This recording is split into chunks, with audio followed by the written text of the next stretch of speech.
What is the perfect business model? Of course, that will all depend on who you ask and on your personal preferences. But it's definitely very possible to make an exceptionally strong argument for dropshipping.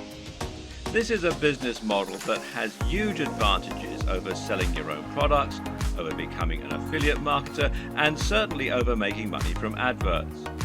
It has all the strengths of each and none of the downsides of any of them.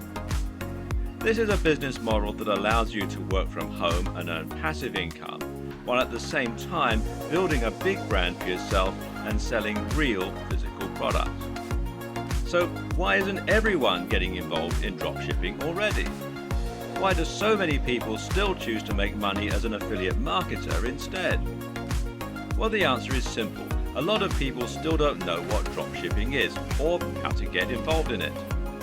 Of course, this video series is going to change all that and help you to understand what dropshipping is, why it's so beneficial, and how to get started with it. By the end, you'll be running your own dropshipping business, making money by selling products with your branding on, and without having to spend any money up front or take any form of financial risk. Didn't I say it was the perfect business model? So exactly what is dropshipping? Dropshipping is technically a fulfillment model. Fulfillment in a business term, of course, means delivery. So in this sense, dropshipping is the manner in which orders are delivered to customers. Normally, selling a physical product means that you need to buy numerous items and then sell them at an inflated price. The way you would normally do this is as a reseller. Here, you would buy wholesale items, inventory bought in bulk at a discounted price, and you would then sell it on at an inflated cost and keep the difference, and that's your profit margin. The problem with this model is you need to make a big investment in the stock, and then you have to deliver the products to your customers. This means you're taking a financial risk by ordering the stock in advance, and if you make zero sales, you can lose a lot of cash. You have to pay for the shipping and also handle all of the administrative tasks. You'll need to constantly take stock of your inventory, and you'll need to refund customers for deliveries that don't arrive. In short, it's a lot to take on for an individual hoping to run a business from home in their spare time. Dropshipping changes all this because now the wholesaler is handling delivery and they don't require you to order in bulk. So simple. You list the items for sale in your online store just like you normally would, and then when a customer orders them, you pass that sale on directly to the wholesaler. They then send out the product on your behalf and make sure it reaches the buyer, and you get the money. This might sound very similar to affiliate marketing, but there are a few key differences. For starters, the amount of money you earn will tend to be higher than affiliate marketing. When you operate as a reseller, the usual pricing method is something called keystone pricing. Keystone pricing essentially means that the amount you're selling the product for is twice the amount you pay the manufacturers. This is one of the most common conventions for this type of business, and to all intents and purposes, dropshipping businesses are resellers. The other big benefit of dropshipping over affiliate marketing is that you don't have to mention the existence of the dropshipping business at all. In other words, the customer never knows that it's not you who's selling the product. You're not sending them to another website where they can check out and buy the product. You're just selling them the product as though it were your own and forgetting about it. This is fantastic because it means that your business looks much more professional, and because you're no longer sending visitors away from your brand in order to make the sales. Hopefully, you can already see some of the big advantages of dropshipping. There are many more too, which we'll delve into in this video. Working as an affiliate marketer will often mean that you have to sell digital products in order to get the biggest profit margins. While it's true you can get 75% and upwards from affiliate networks like JVZoo, this will normally mean that you're limited to selling ebooks and online courses. This can be an effective way to run a business model, but it's also sometimes quite restricting. While digital products have many advantages, their appeal is not as broad as it is for physical products. For example, if you try and sell a digital product to your grandma, you'll probably have difficulty. The same probably goes for your mum and most likely your dad. And it goes for most of your peers in reality. In fact, the main kind of person willing to spend lots of money on an ebook or an online course is going to be someone who is already quite familiar with the technology. The person most likely to buy from you at all is probably another digital marketer looking for more ways to make money online. And, as you're probably aware, these are a savvy bunch who aren't easily going to have the wool pulled over their eyes. That, and they've already had people online try to sell them just about every digital product in existence. How many times have you seen ads on Facebook for make money at home schemes? It's just a very crowded market with a very limited potential audience. Clothes, on the other hand, are something that you can sell to anyone. And then there's all the rest, stuff like technology, toys or fitness supplements. Suddenly you can sell things that average people really need, and that makes a massive difference. Another benefit of selling physical products is the huge amount of flexibility it gives you.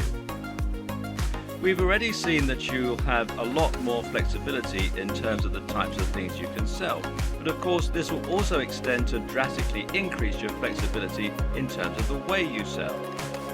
For starters, you suddenly have pretty much limitless niches that you can choose from, in other words, industries. And then there are the many different ways of selling those areas. Because right now, if you're the internet marketing type, then you're probably imagining the ways that you can sell products from your website or your mailing list. You're probably thinking about content marketing, establishing your authority in your subject area, etc., etc., etc.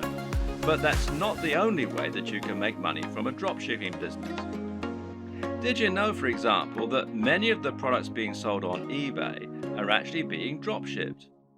This means you can save yourself the trouble of building an audience and creating a website.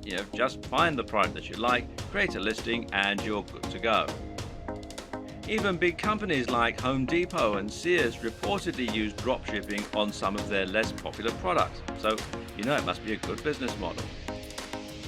With dropshipping, you also have total control over the way you sell the product.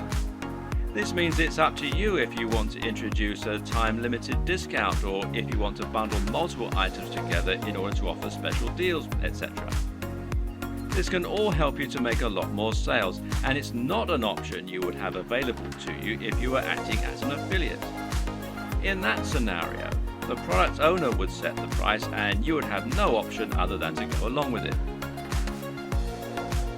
We've already seen that you can reduce the risk by dropshipping. There's less risk than reselling here, but there's also far less risk than selling your own product. That's because creating your own product would involve a lengthy and stressful process of designing the product specifications, working with factories, and then spending lots of money on materials, etc. None of this is to say it's not impossible, it's just a huge amount of risk. With dropshipping, you don't have any of this risk because you're not spending upfront investment. You simply find the product you want to sell and then promote it. But there's another way that you can reduce risk with dropshipping too, which is by picking a product that's already highly popular. By finding products that you know are already selling very well and are very in vogue, you can completely minimize the possibility that your product won't sell. Now you're selling products that will sell in droves. You just need to find the people who are buying and make it easy for them. Perhaps the biggest advantage of the dropshipping business model, though, is one that many people don't even consider. As mentioned, dropshipping has the benefit of allowing you to keep the actual manufacturer/fulfillment company as a silent partner. They will send out the products on your behalf, but as far as the customer is aware, they bought it directly from you. This has the massive benefit of meaning that you're not sending visitors away from your website. This is a massive deal as a digital marketer. If you've been working in this business a while, you should have a good idea of just how hard it is to attract customers to your website and to your business. This is what you'll spend most of your time doing working online, and you'll probably find it takes up much of your effort. If you're an affiliate marketer, you're bringing those visitors to your website so that you can sell products other companies have created. This means that when they buy the products, they have to leave your website and thereby disengage with your brand. Which brand are they more likely to remember and visit in the future? The guy who recommended the product to them, or the company that actually sold it to them? And when they want more of the same thing, well, where are they going to go? Now consider this. How can they buy more products from you during the same session if you're actively sending them away from your site? Instead of being able to offer a smorgasbord of products that you handpick, you're now simply telling them to go somewhere else and buy one item. With a dropshipping business, you no longer have this problem. Now you can offer all the items you have for sale on your website from one spot and let your customer choose as many as they want, and then continue to buy from you. But that's not even the best part. The best part is that in some cases, the products you sell will even be able to have your company name on them. This is called white label dropshipping, with the white label essentially describing the packaging or the branding. So let's say you want to sell a supplement like creatine for your fitness website. With a white label service, the product will be developed with packaging that literally consists of a pot and a white label attached. That white label can have your branding printed right on it, meaning that to all intents and purposes, this is now your own product. In many cases, you can even choose a blend of ingredients that will go into the product. In other words, if you're selling a supplement like a vitamin tablet, you can select all the vitamins and minerals yourself and then add your own logo. If you don't sell a single item, you've lost nothing. But if you sell lots, you'll be making a profit at the same time as building your own brand and your own market presence. The big challenge when it comes to drop shipping, though, is finding a drop shipper. This is very clearly a business model that has more benefits for the marketer, and so of course not everyone is going to be eager to offer their services. How do you go about finding a drop shipper when they're in such short supply? Well, there are a number of options, but with any digital business, we tend to prefer keeping things simple and cheap. In this case, the best place for you to start is by looking at websites that act as directories for dropshippers, wholesalers, and manufacturers. One great site that will do all this is Alibaba, which you'll find here at alibaba.com. Another good one is Worldwide Brands, which you'll find here at worldwidebrands.com. The latter is probably preferable, as this specifically features dropshipping companies and has a large number of advantages for dropshipping businesses. For example, you can use this site to make sure that you're dealing with the real wholesaler. What does that mean? Well, it means that you can avoid making the mistake of signing up to sell products that someone else is dropshipping to you, thereby scraping profit from you. This is a common practice and one to be careful of when you're just starting out.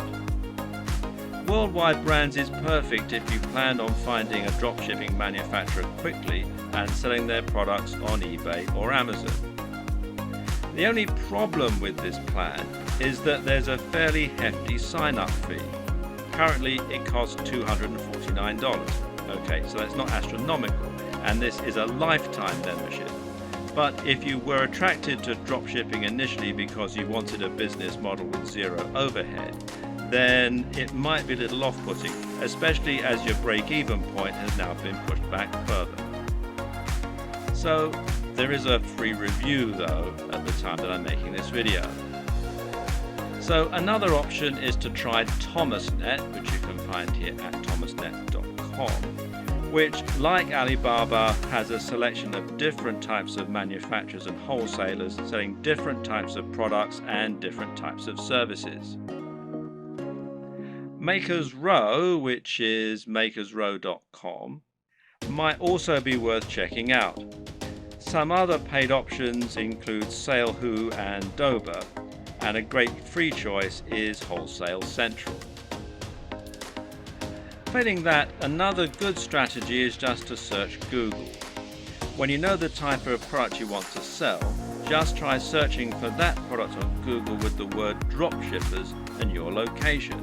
So if you're hoping to dropship clothing in the UK, then you can just search for clothing dropshippers UK, and you can see it brings up a whole load of different ones here. And one that I looked at earlier was this one, fashiondropshippers.com, which seems to do exactly what we want.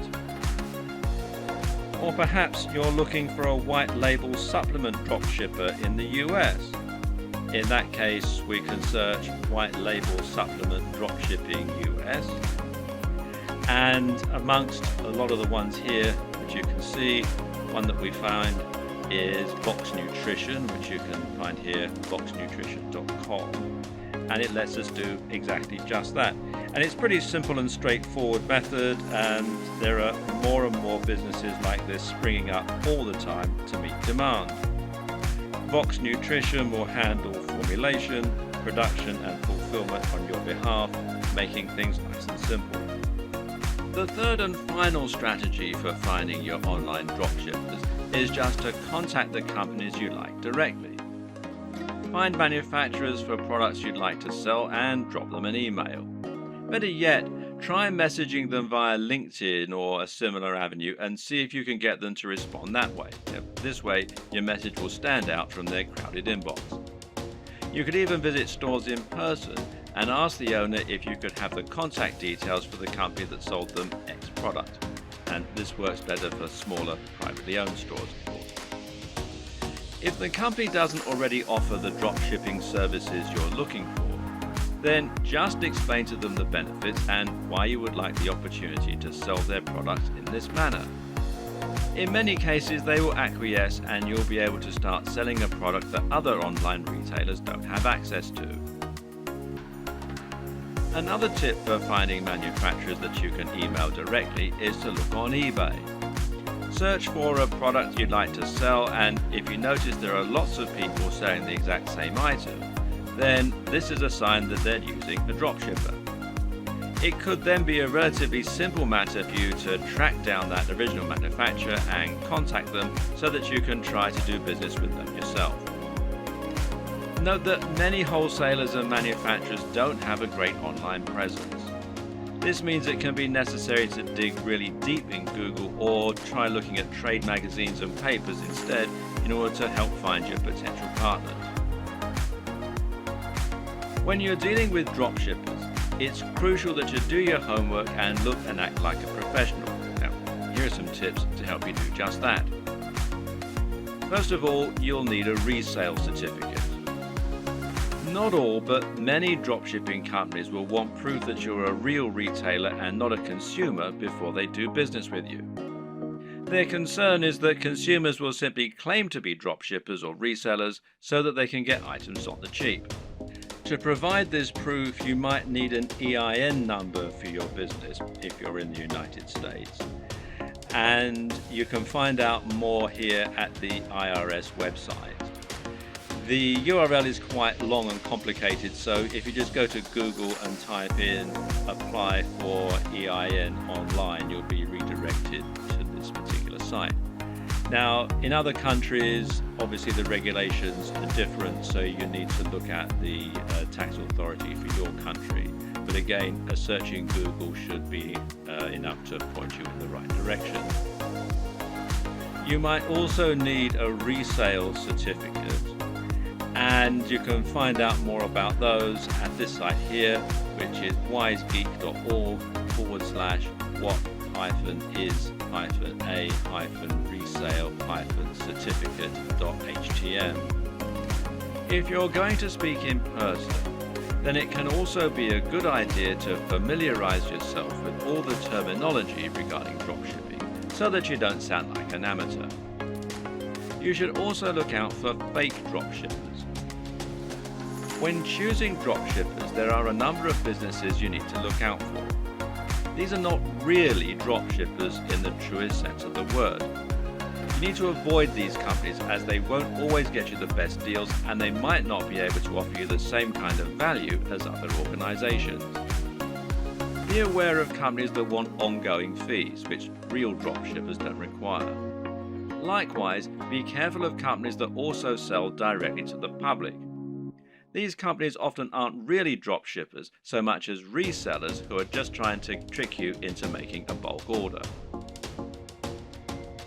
While monthly fees and direct commercial sales are warning signs, there are a few caveats and requirements that you may need to go along with. We've already seen that many dropshipping companies will require you to provide a resale certificate, and likewise, you might find that you need to apply for an account before you can begin using their services. And this will normally involve filling out a form and explain the nature of your business and so on. Now, some companies also require you to place a minimum order for your first sale. This is another strategy they can use to drive away consumers, as well as merchants who are just window shopping and may not use their products in future. So, for example, you might have a minimum first order of $500, which is a little bit contrary to the entire concept of dropshipping, as you'll now have a bunch of inventory sitting around and the potential risk of losing that upfront investment. So, what can you do? Well, the best advice is to ask if you can use this initial expense as credit. Pay the first $500 and then use that amount in order to offset future sales until they've paid the full amount off.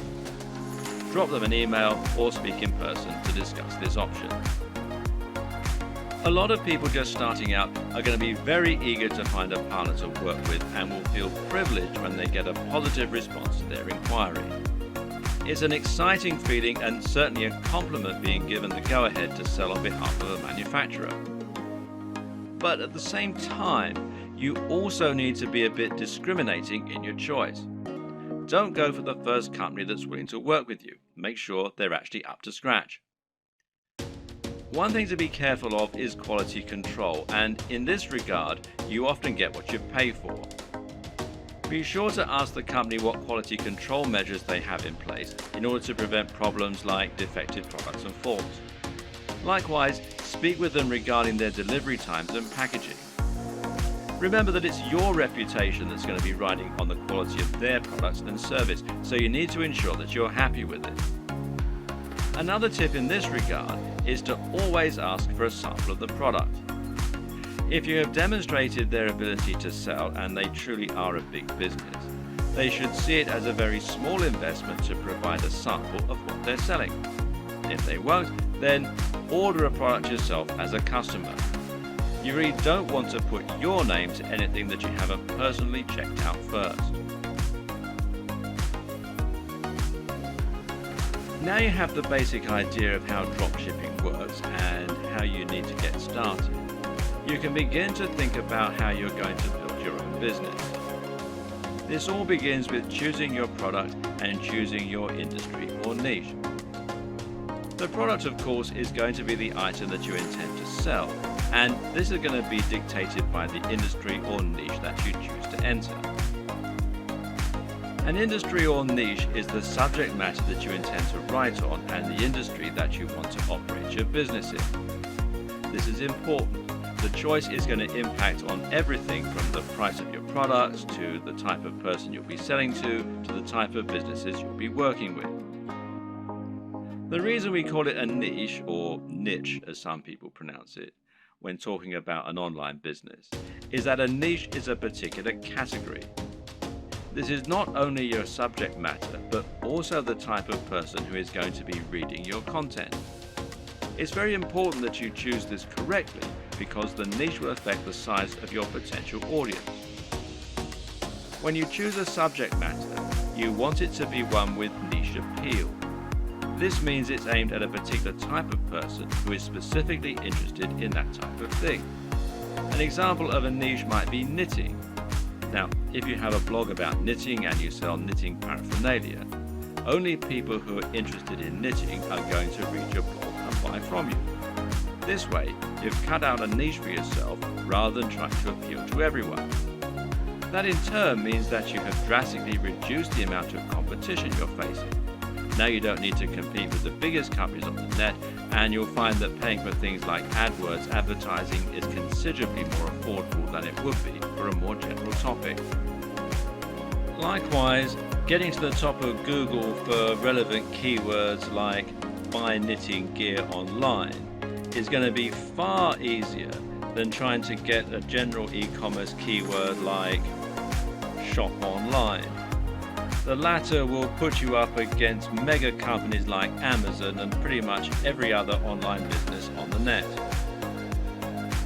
But the problem with choosing a niche topic is that sometimes it can be too narrow, to the point where no one is interested in buying from you.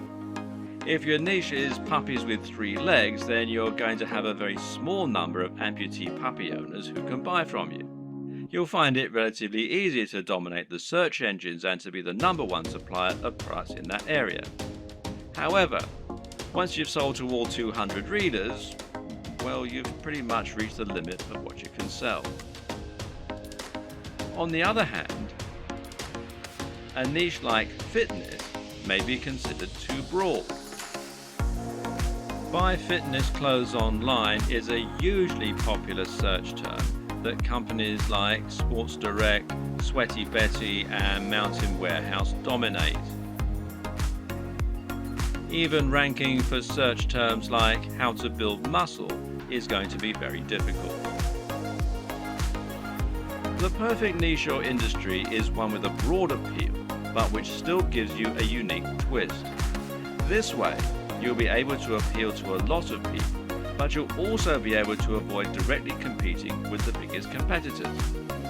This will also give you a better route to market, which is a term that describes any direct access you might have to your target audience. An example of a route to market would be a forum dedicated to the subject matter you're writing about, or an industry magazine. With all this in mind, how do you find the perfect niche for you?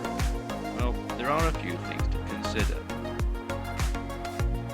Now, a lot of people watching this are going to already have a blog or a website. In that case, the best niche is obviously going to be the one that you're already in. All you need to do is simply pick a product that your current readership will enjoy. You should already have their trust, so all that's left to do is to offer them products and explain how and why they can benefit from them. Then there's an area you're already interested in. This will often align with the last point, but you should always pick a niche that you find personally interesting. This makes a gigantic difference to the quality of the content you put out, to your ability to pick the best product, and more. Remember, as a blog owner, you're going to be required to write thousands of lines of content on this subject in order to demonstrate your expertise and to gain the trust of your voters. If you don't know anything about the niche, this is going to come across in your writing and you're going to find it a very dull job. On the other hand, if you have a legitimate love of the niche you're writing in, you'll find it no chore at all to write all that content, and you'll find it much easier to wow your readers with what you know. What's more, you'll have a better idea of how to pick a truly great product that will stand out and attract your audience. You'll have your finger on the pulse. There are also niches where you have an upper hand. Again, this relates directly to the previous 2 examples in many cases. Suffice to say that most of us will have contacts and advantages in some niches that give us an edge. Perhaps, for example, you happen to know the owner of a very big fitness website or of a very big fitness magazine. Knowing this person will thereby make it much easier for you to get a cheaper advert or maybe even an article inside the magazine. Now you can reach out to that audience directly and hopefully sell more product. Have a long think about your list of contacts and friends, and then consider finding a product that will let you make the most of those advantages. If you look at affiliate marketing, digital products and internet marketing as a whole, you'll notice that certain niches stand out as being far the most popular, and those are fitness, making money, and dating. Now, why are these the most popular niches? On the one hand, it's because they have the broadest appeal. But the biggest reason is that they offer the best value proposition.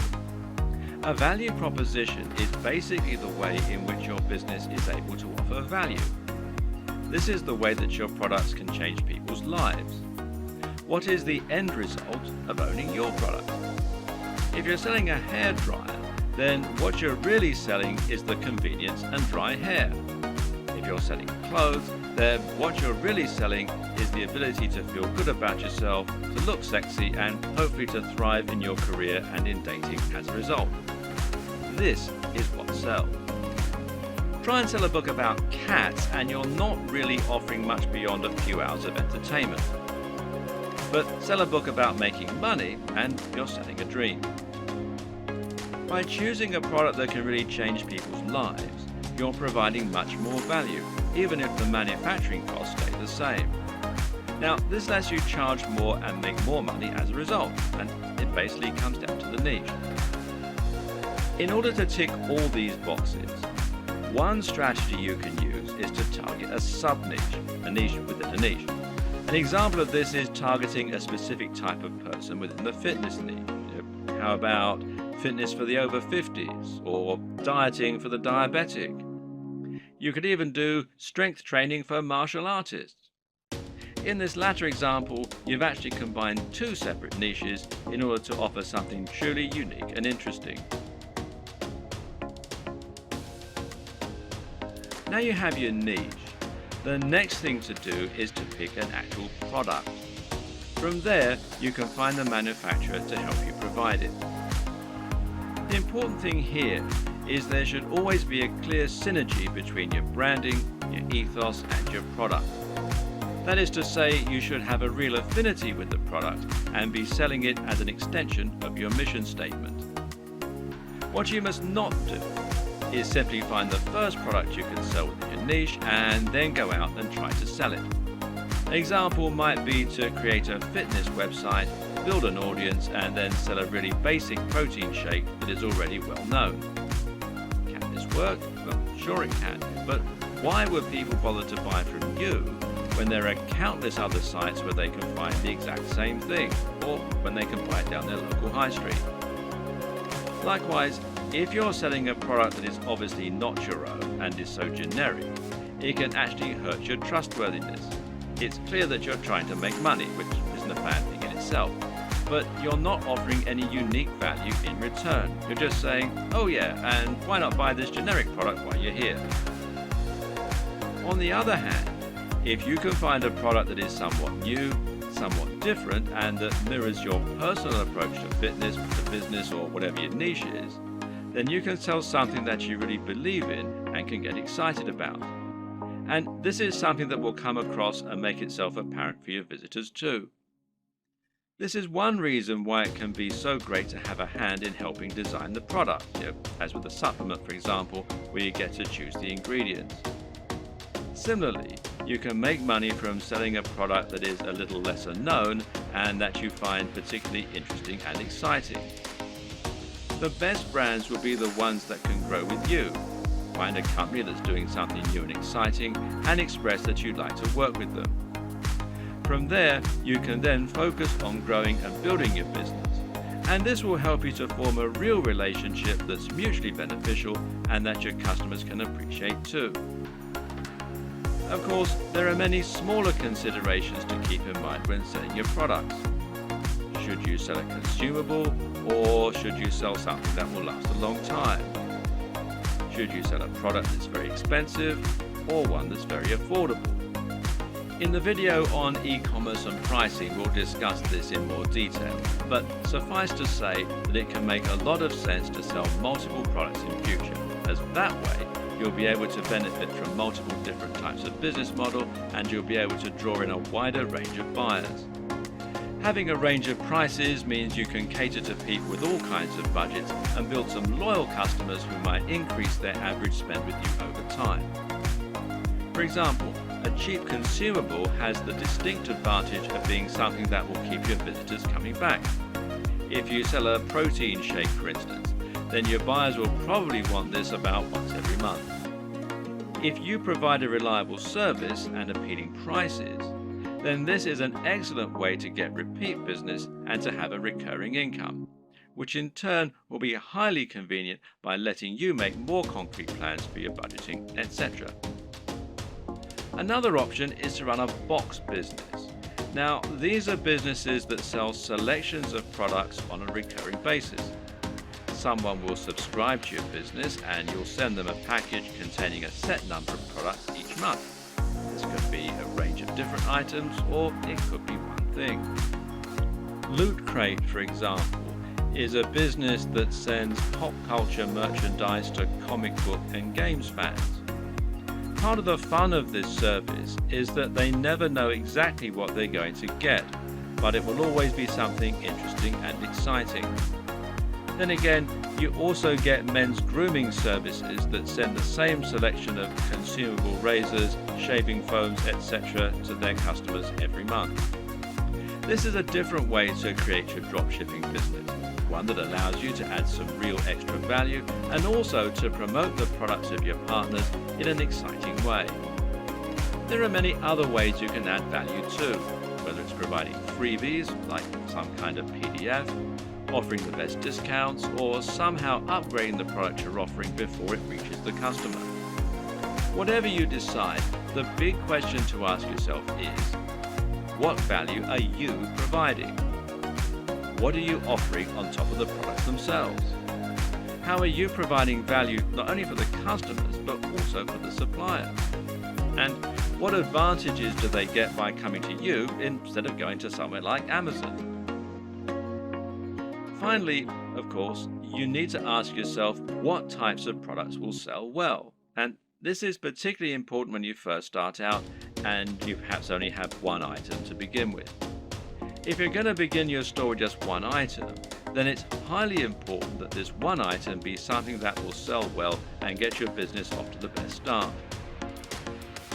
And the best way to do this is to pick something that has a very clear function and which is easy to explain. Solve the problem that your visitors have. What do people in this niche need? And how can you solve that issue for them? If you can answer this, you should have no problem selling your first item as long as it's well made and as long as you're persuasive enough to make it sound amazing. If you already have a website and an audience, then you can skip this video. Otherwise, it's crucial that you keep watching in order to ensure that your brand is aligned with your business model and the product you're selling. A good place to start is by asking what exactly a brand is. A brand is much more than a logo.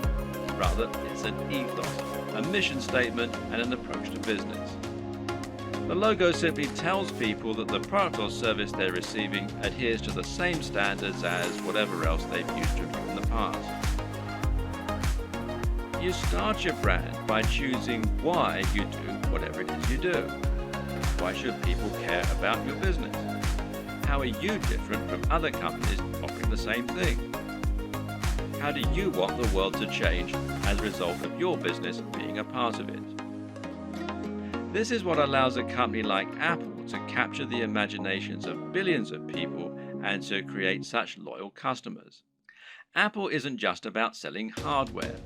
It's about selling beautiful hardware that feels personal and that is aimed very much at creative, rule-breaking individuals as opposed to big businesses. When the first Apple computers were released, the only real competition was IBM. And by taking this stance, Apple was able to differentiate itself a lot and get a lot of excited followers as a result. The same goes for many businesses that are setting out to create a greener planet. These companies are doing something more than just making money, and their fans love them for it. This is enough to make people choose their products instead of the same products offered by another business. And this ethos means that people know instantly that the service is aimed at people like them. So ask yourself what the driving motivation behind your business is. You're a fitness company, okay, but what is it that you really believe in? Why is fitness important to you and your customers? Do you think that people are happier when they're well? Do you want to help the average person to have a more fulfilled life thanks to a healthy lifestyle and diet? Or do you love the idea of becoming more powerful? Are you all about building strength and speed and challenging the limits of human potential? These two companies might sell the exact same product, but the way they go about it is completely different. And if you can convey this mission statement, then you'll find the right type of customer will go absolutely nuts for your brand. That's the kind of customer whose vision is aligned with yours. Now, don't try and appeal to everyone, because that will never work. Instead, try to appeal more to the right kind of person. One way to do this is through your logo and your web design. The objective of a great logo is to communicate what your business is all about. You're trying to tell people what you sell and why you sell it as soon as they look at your business. So, say your company was all about health and natural products.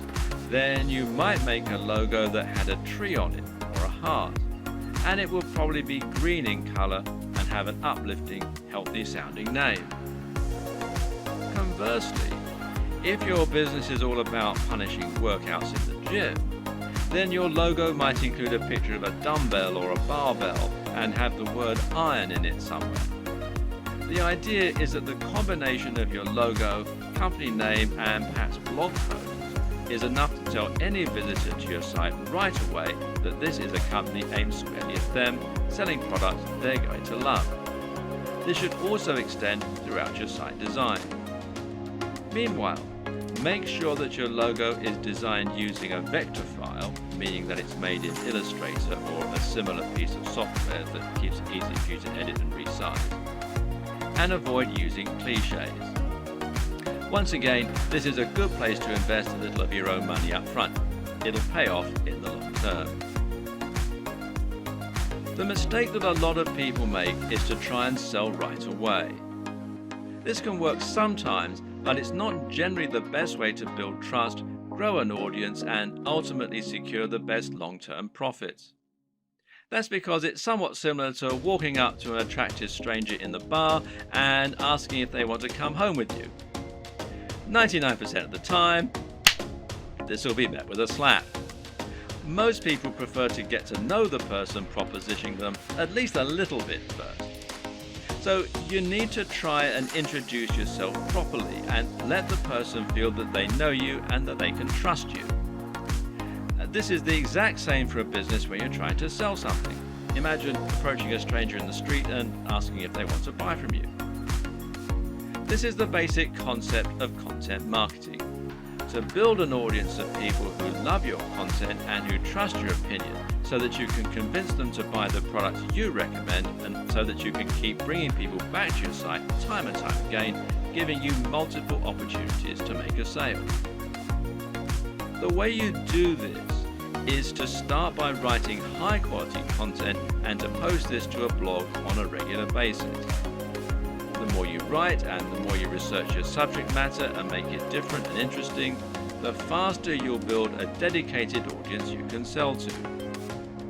Demonstrate that you really know what you're talking about, that you only recommend things you genuinely believe in, and that your audience can trust you to be a resource for more useful ideas and information.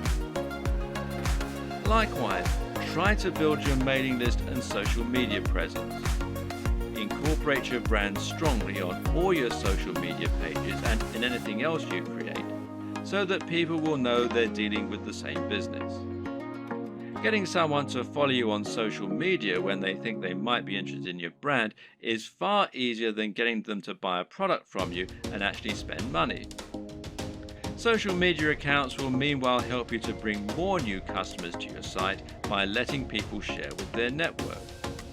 You can help this too by providing social sharing buttons like these from shareaholic.com that will let people easily like your content on Facebook or tweet it on Twitter. Once you have generated a big audience of people regularly coming to your site, you should start thinking about introducing products to your page. If you've really created a brand you believe in, and if you've been providing real value in your content, you should find you have true fans, and a true fan will be desperate to buy your product when you start selling them. Of course, there are many additional methods you can use to send more customers to your products and to market your store. One option is to create your own affiliate program and to encourage more people to help market your items. Another method is to pay for advertising, whether this is a pay-per-click campaign through Google AdWords or whether it's an advert on Facebook that is highly targeted to your specific demographic. This works well in scenarios where you're selling from eBay or Amazon and aren't trying to build up an audience. If you're going to pay for advertising though, you need to calculate the LCV, and that's lifetime customer value, of each customer. This will allow you to ensure that whatever you spend on your ads, you're making more back and thus seeing strong ROI, or return on investment. But to take this next step, you're going to need to make another new addition to your business. And I'll talk about that in the next video.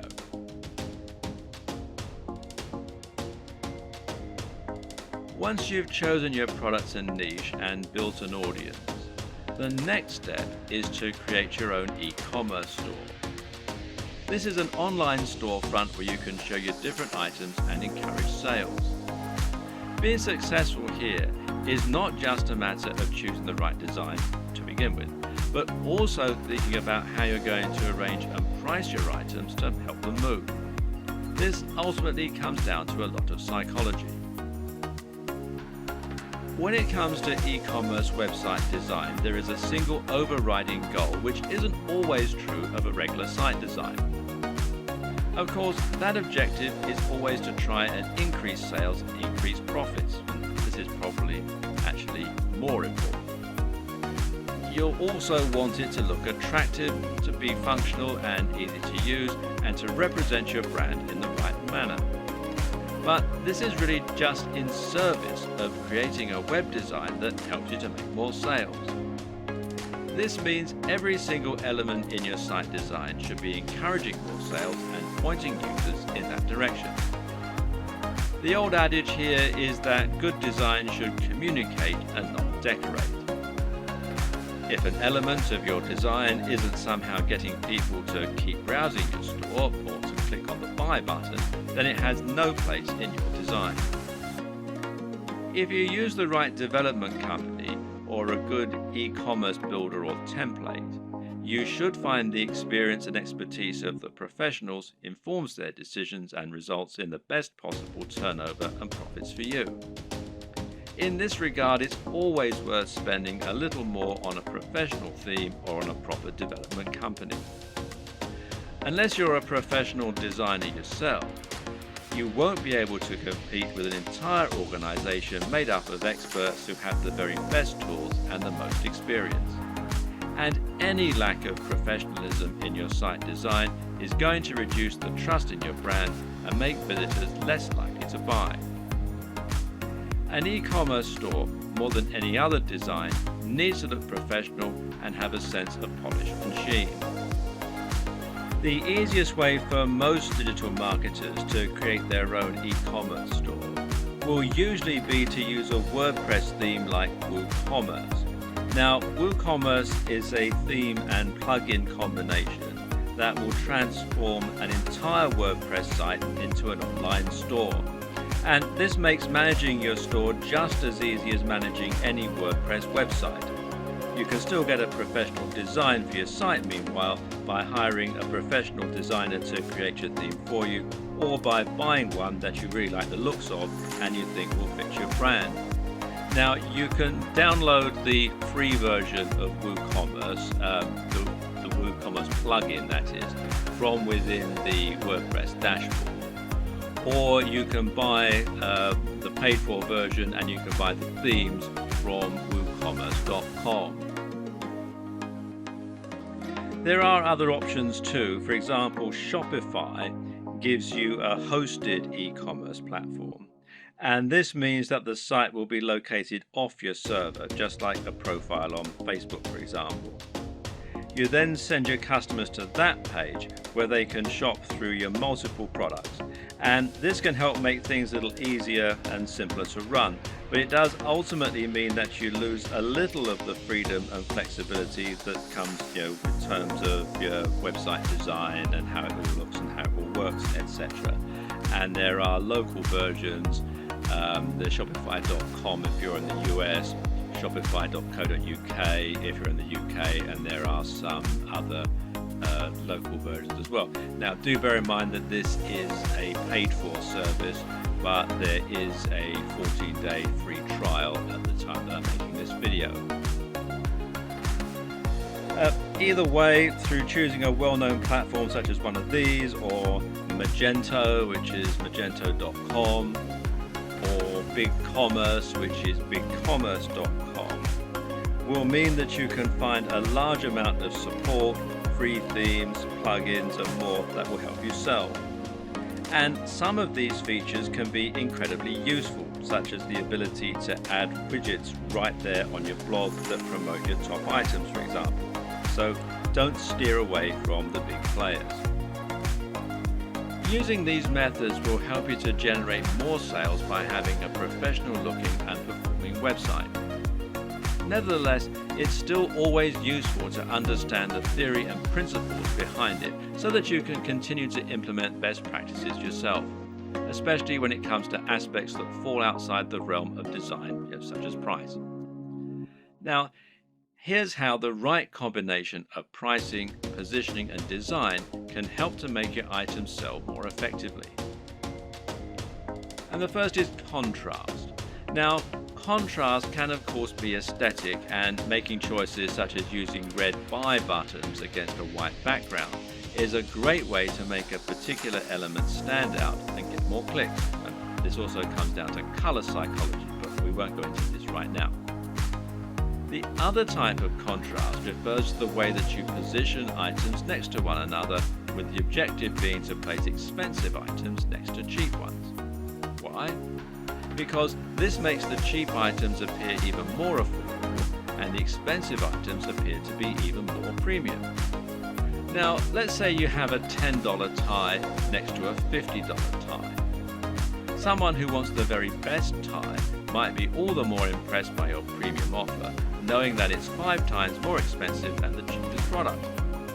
Meanwhile, someone who doesn't have as much money to spend and who feels guilty about buying a new tie can convince themselves that the $10 tie is a great deal. They can compromise and convince themselves that they're being sensible by choosing the cheap tie. They've saved $40 even though they're still buying something they might not have otherwise. This way, the right pricing can really help to sweeten a good deal, and a good e-commerce website design should take full advantage of that. Earlier on in this series, we described why it was so important to have multiple ranges of prices in order to attract a range of different types of buyers. When we looked at contrast, meanwhile, we saw that varying prices could be used to make items look like an even better bargain, or like they're of an even higher quality. But another very important reason to have cheaper items as well as more expensive ones is that it can be a great way to build trust. If someone has never bought from you before, they might feel concerned that the products won't arrive or they won't be as advertised. Even if they read your content and like it, they've no guarantee that what you're selling is going to be high quality, or that the site will be secure from data leaks. Thus, they aren't going to want to spend $1,000 the first time they ever do business with you. But if you have an item that costs $5 and it's a product people will know, then someone might make that purchase because it's a small risk to take. Now you can demonstrate the quality of your service and save their details, making it much easier to sell bigger items in future. Another tip is to think about your top sellers and your smallest sellers and use this to inform the design of your store. Now, this is something that physical stores do a lot. They'll place their biggest drawers right at the back of the store. This way, people will come in to buy the thing they want, but to get there, they'll have to pass through all of the smaller items that you're also selling along the way, and hopefully they might buy something. Meanwhile, if you have items that aren't selling at all, then you can find inventive ways to make the most of it. Packing it in as a free incentive, for example, or selling it at a very discounted rate is a way to bring more people to your online store. This is less important for a dropshipping business model, of course, though, as there's no downside to being left with excess stock.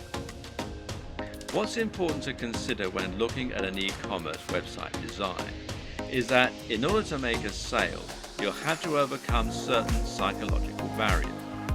This is actually often the most important step in making a sale. These psychological barriers include such things as customers not wanting to spend any money and not being bothered to go through the process of checking out. Good e-commerce website development should take this into account first and foremost by making it as easy as possible for your customers to make purchases. This is why Amazon's Buy with One Click feature is so instrumental to their success. At the same time, webmasters need to make the most of customers who have already overcome some of these barriers. So, when a customer commits to buy any item on your site, they will instantly become much more susceptible to increasing their order. Why? Because they've already decided to make a purchase. This is why physical retailers use POS, this is point of sale displays, that sell extra items while customers are in the queue. It's so easy for them to add extra things to their basket that it would be foolish to miss this opportunity. E-commerce sites can do the exact same thing by making it easy to add extra purchases at the checkout. Similarly is upselling, where you give your buyers the opportunity to upgrade their order once they're already buying. Once they've committed to buy, tell them how for just $10 more they could have the very best service or product instead of the cheaper but ultimately inferior option they're currently buying. It's the smart decision after all. Sometimes a buyer will want some of your items but not all of them. Other times they'll want to combine multiple items but won't want to pay extra for shipping or to pay full price when they're essentially buying in bulk. Thus, letting your customers combine their items into a single large order can often encourage more sales, and it's known as bundling. What's great about bundling is that it can also be used to sell additional items that they perhaps wouldn't otherwise have bought. Adding extra items to bundled packages is also a great way to shift unsold stock.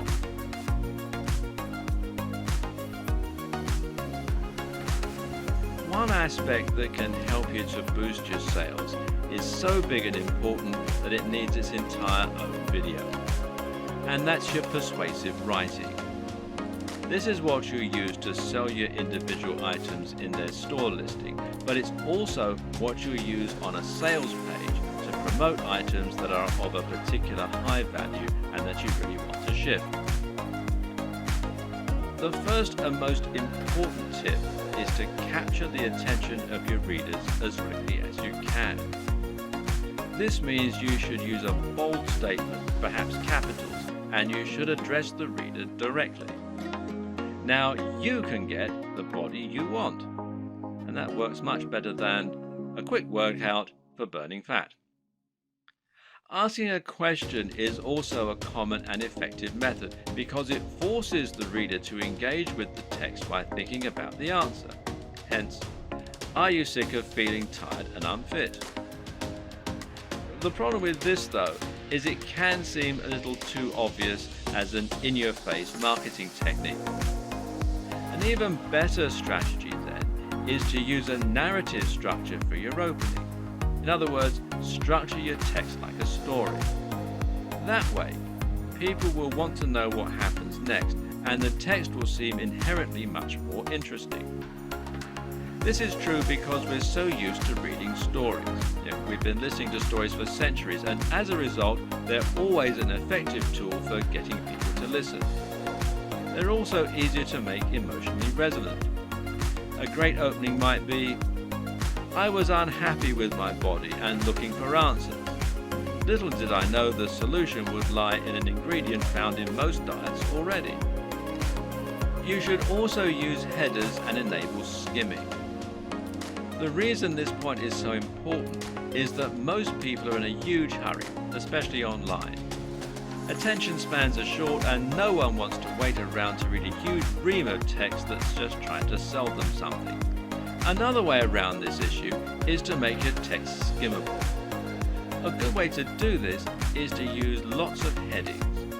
Ideally, a visitor should be able to just read your headings and still understand the entire pitch. Addressing the reader directly is particularly useful because we have evolved to pay attention to things we think concern us. At the same time though, you should also take this further by thinking of more ways that you can use to make your text personal.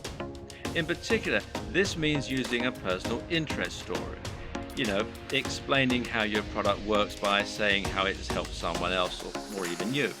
And this works much better because it means the reader will be able to imagine how it's going to affect their life, and because they'll be more likely to connect with what you're offering on an emotional level.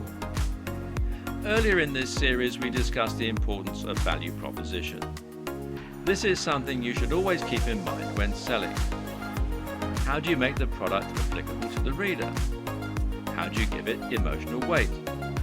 Well, try to get them to imagine what life will be like once they have your product, and this will make them want it more. When someone reads your text, they're going to know you're trying to persuade them, and so they'll be on the defensive. They'll be thinking of all the reasons why what you're saying probably isn't true. But you can combat this by addressing each concern in your text. Try and second guess what the reader might be thinking, and then explain why this needn't be a concern. This also means trying to come up with solutions to the most common barriers to sale. These are the psychological barriers that prevent people wanting to buy, such as the risk element. We've already seen one way you can get around that by selling products from a trustworthy site and selling cheaper items first. Another tip is to make sure you have a full money-back guarantee. This is something people won't often use, but knowing it's there will help you to make many more sales. You can also try to combat buyer's remorse, which means taking away the feeling of guilt people get by spending money. Using the contrast technique is one way to account for this. Another is to describe your product as an investment.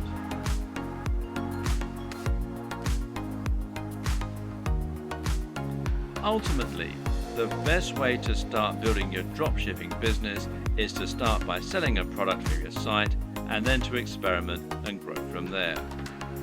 The exact strategies you use are going to depend hugely on the nature of your website, your audience, and your goals.